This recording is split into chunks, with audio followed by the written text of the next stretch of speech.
entitled mother thinks she earned her daughter's inheritance because she raised her. Here's what happened. Subscribe to Am I the Jerk on YouTube and hit the bell for notifications.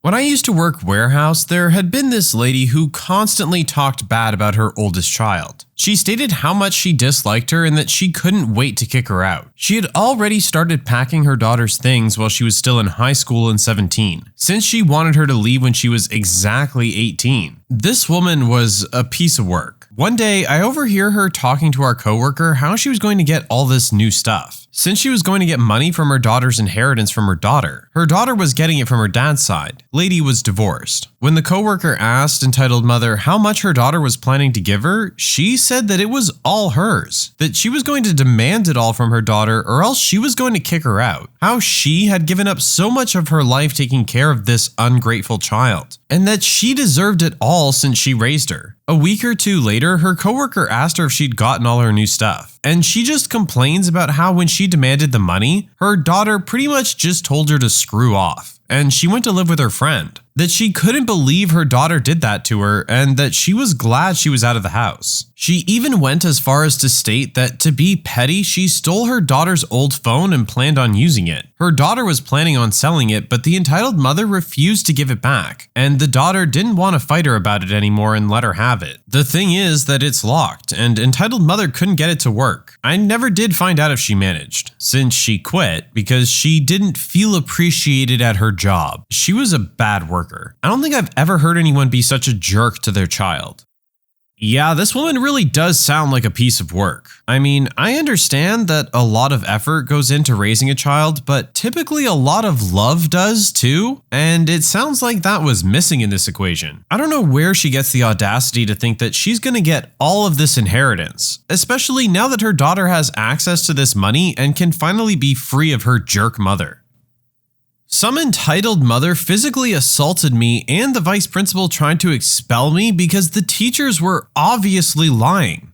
This story is from about 4 years ago when I was in 6th grade, in a school essentially full of rich entitled kids, where I was bullied a lot. There are a lot of characters in this story, so I'll do my best to try and keep it straight. We have entitled mother, entitled kid, vice principal, coach, teacher, nurse, admissions officer, mom, and finally me. So for the backstory, I'd been going to school with this kid for 7 years at this point, and for a few years had been on the same bus as him, despite living on opposite sides of town. So I was always stuck on the bus for over an hour, and didn't get home until like 5 p.m. Because of how late I would get home and the fact that my bus stop was over a half a mile from where we were living at my grandparents' at the time since we were doing construction on our house, my parents got me a cheap, crappy cell phone in the 4th grade. So me and this kid had never liked each other. We were both smart, but me far more so, humble brag, which made him kind of jealous. I explicitly remember that in 4th grade, on the last day of school, we all had to pass around a paper on which we'd write something nice about the person whose paper it was. He wrote on mine, "Second smartest in class after me." Anyway, one day riding home on the bus in 5th grade, he tried to steal my phone. So we fought, and I ended up punching him in the face. I had some behavioral problems as a kid due to my ADHD, so I got in fights and hit a lot. Suffice to say, from that point on, he and his mom hated me. She'd even tried to get me kicked off the bus, but failed since the other kid said he'd attacked me first and that there was literally no way for my parents to pick me up, as they both had work. Anyway, diving into the main story. So this whole thing started off in gym class one day. We were playing a game which involved tagging one another. Note that this was arranged by the coach. And I chase after this kid and tag him, then run off. I think nothing of it, as that's what all the kids were doing. He starts chasing after me, but like I said, perfectly normal. Then the next day in science, the teacher's teaching us about planetary orbits, about how they both orbit the sun and spin themselves. And she had a few kids come in near her, with her being the sun, and spin really quick and move around her quickly, to symbolize planets like Mercury and Venus. I was one of those kids and I got pretty dizzy. So dizzy, in fact, that when heading back to my table, I fell over and scraped up my leg against a table, and also falling onto this kid, completely by accident. I help him up, apologize profusely, and head back to my seat. Once again, I think nothing of it. Boy, was I wrong. The next week, I'm sitting in social studies, one of the few days I was staying in school, as some of the bullying I was receiving was so bad I would just skip school or make myself vomit so I wouldn't have to go. And over the PA system, they say, "Original poster, please step out of of class. Now, this is very weird, since in this school they never said step out of class. They always said go to XYZ's office or go to XYZ place. But whatever, I stepped outside my classroom and just waited. I was standing there for like 20 minutes when this crazed looking 30-year-old woman comes up to me and grabs my arm and digs her long nails into it. Ladies and gents, this is our entitled mother. While she wasn't your standard Karen, me, who was a chubby 11-year-old at the time, was terrified. She starts screaming at me, "Don't ever touch my son! Don't you ever touch my son! You dirty little brat! Don't ever touch my son!"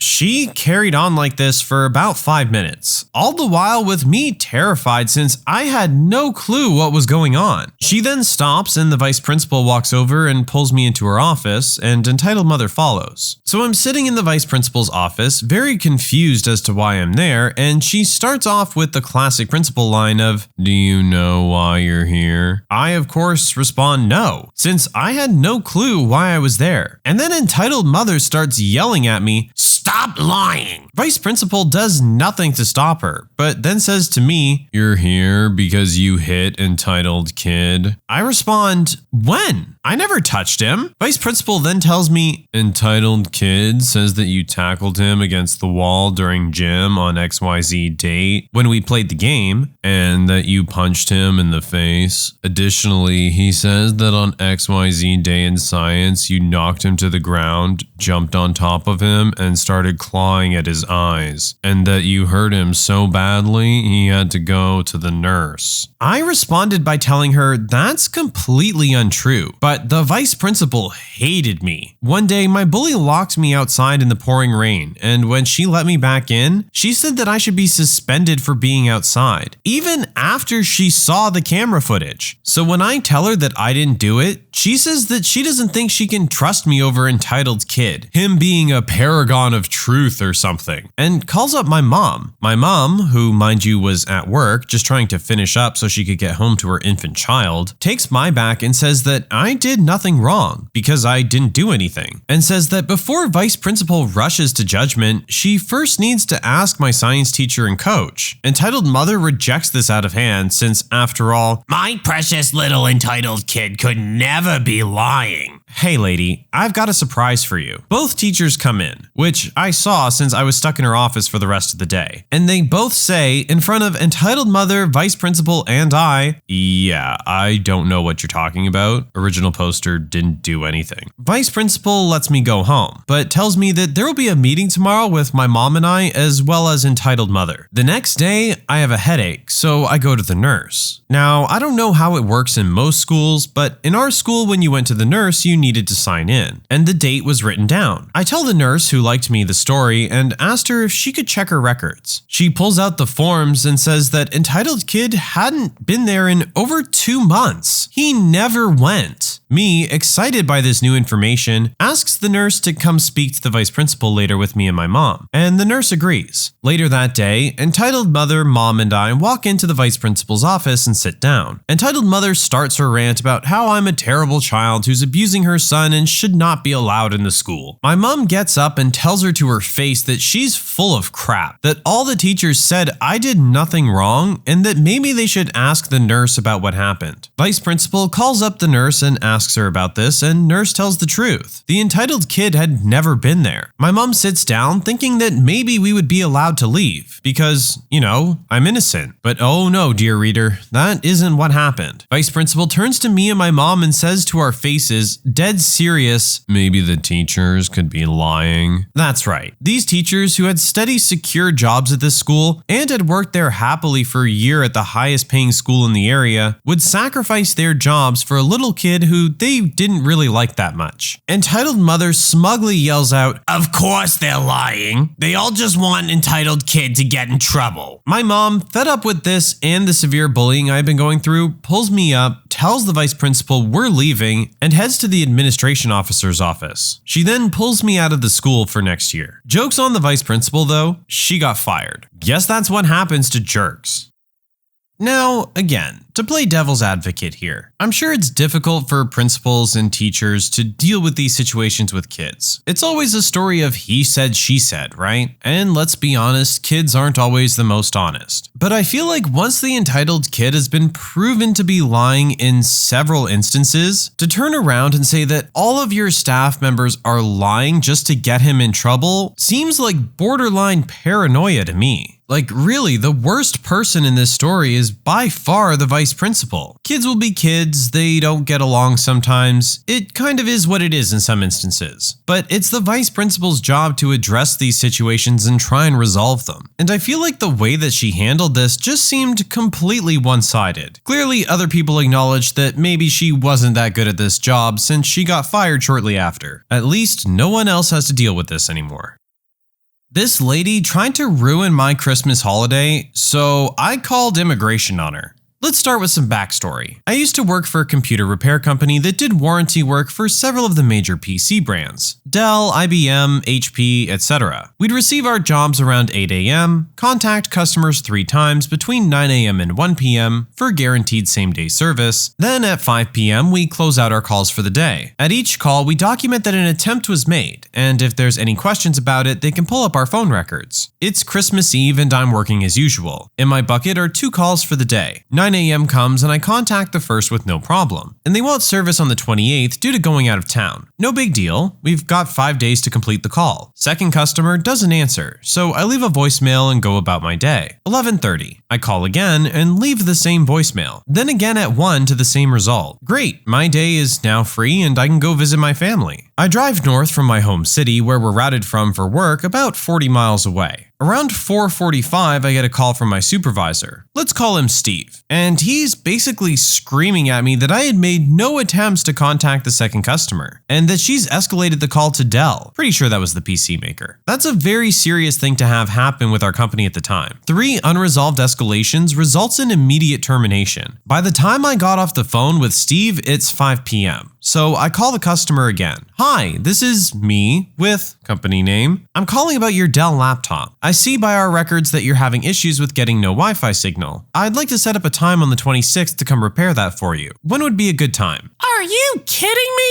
I've been waiting home all day for you to get your butt here, and you won't come until the 26th? I need this fixed tonight. I signed up for internet as a Christmas gift for my kids. You've ruined Christmas for them, you little jerk. You need to get out here now and fix this piece of crap. Ma'am, I'm sorry, but it's after 5. It's Christmas Eve and I'm already with my family. She hangs up. I stare at the phone for a second before telling my family what's happened. Not 2 minutes later, Steve calls me again, that there's a second escalation against me and that I need to leave to get this call resolved tonight. I call the customer, and after feeling the smug radiate off of her over the phone, I tell her that I'm 2.5 hours away and will be there as soon as I can be. Obviously, I'm getting peeved by the turn of events. Fast forward and I arrive at her house, which was 64 miles from my home city, roughly 2 hours later, only to be greeted in the driveway by this self-absorbed witch. She stands there smiling smugly at me and saying next time I'll call customers like I'm supposed to. I point out to her that I have phone records proving that I had, and that I'd like to get this over with quickly so I can salvage what I can of the holiday. She leads me into the house, where I'm confronted by a very large group of Mexican people, at least 15 to 20 of them, several of which reek heavily of pot. She sets me up in the dining room and I proceed to replace the motherboard and wireless card, all while listening to every person in the room telling about how they crossed the border and laughing at how easy it was and how they work under the table for various people. I finish and boot up the laptop, fix all the BIOS settings and go into Windows. To my surprise, there's no Wi-Fi detected. I check all the settings and as a good measure, I pull out my phone and do a search on there. Nothing. I ask the lady where the router is set up so I can check to see if it's broadcasting. And I swear I can't make this up. Oh, they're coming on the 26th to set all that up. They're coming on the 26th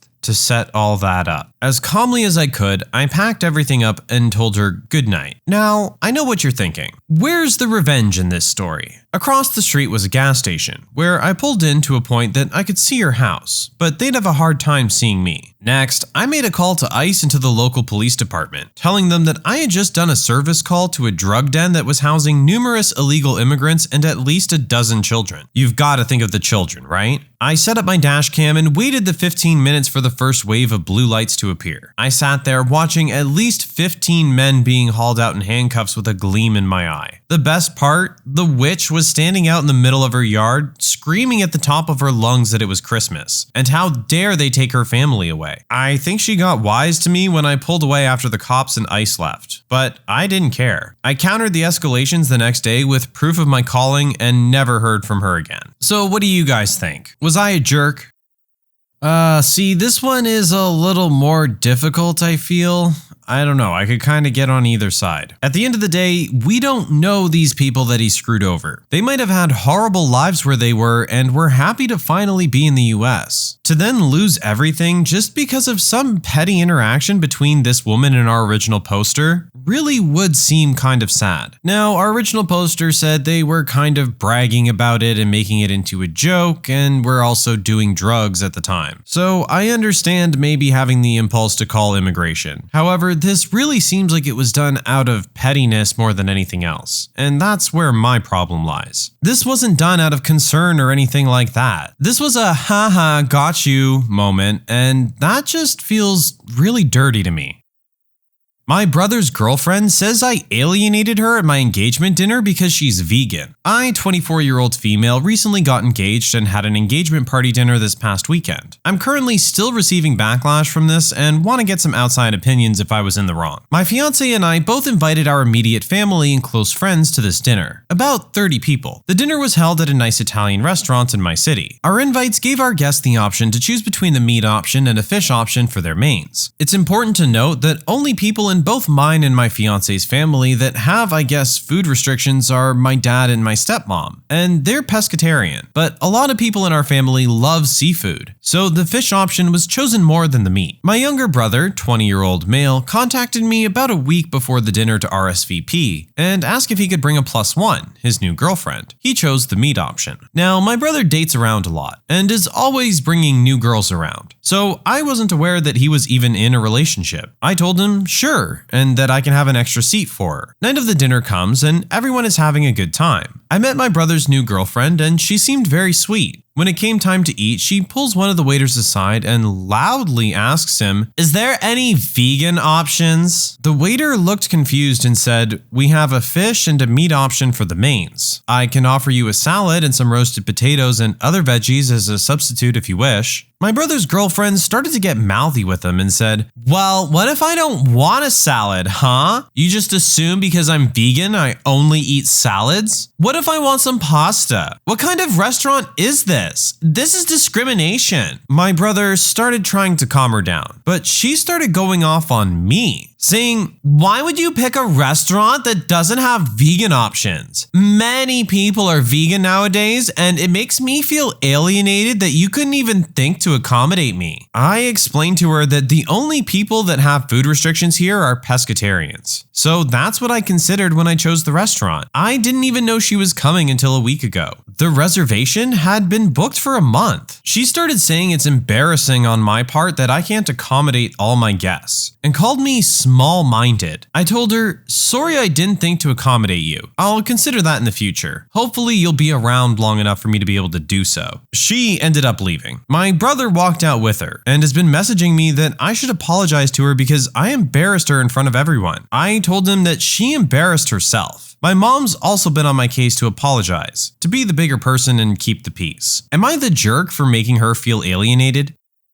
Alright, so this one I feel is a little more cut and dry. You were not a jerk for making her feel alienated. You didn't know about her dietary preferences, you only found out about her even coming a week prior, and had booked the restaurant almost a month before that. So it is a little bit of a stretch for her to assume that there would have been some change made just for her. Now, that being said, I do think that maybe you were a little bit of a jerk for calling her out about not being around so long. While this is more of a statement towards your brother than it is is to her, it was still probably hurtful and just kind of a low blow. It wasn't really necessary. You'd kind of already made your point, I feel, but I also understand that this is your night. It's your engagement party and this is your family and friends. For her to come in and start making some big scene and yelling at you, I can understand the desire to lash out, but it is a situation where maybe you should have been the bigger person. At least for that. I don't blame you about the whole not having vegan food situation. That is what it is, and she should have just accepted what was available to her. You have to understand that when you have dietary restrictions, especially ones that are simply chosen to be implemented and not religious or anything like that not necessarily everywhere is going to be able to accommodate you, and that you are going to run into situations like this. To act the way that this girl acted is nothing short of entitled, and I do agree that she needed to be brought back down to earth. When you subscribe, make sure to hit the bell to turn on notifications. Put the playlist on in the background to finish listening to all the stories, linked at the top of the description. And if you like Am I the Jerk, give Am I the Genius a shot, linked in the description as well. Either way, thanks a lot for watching, and we'll see you guys next time.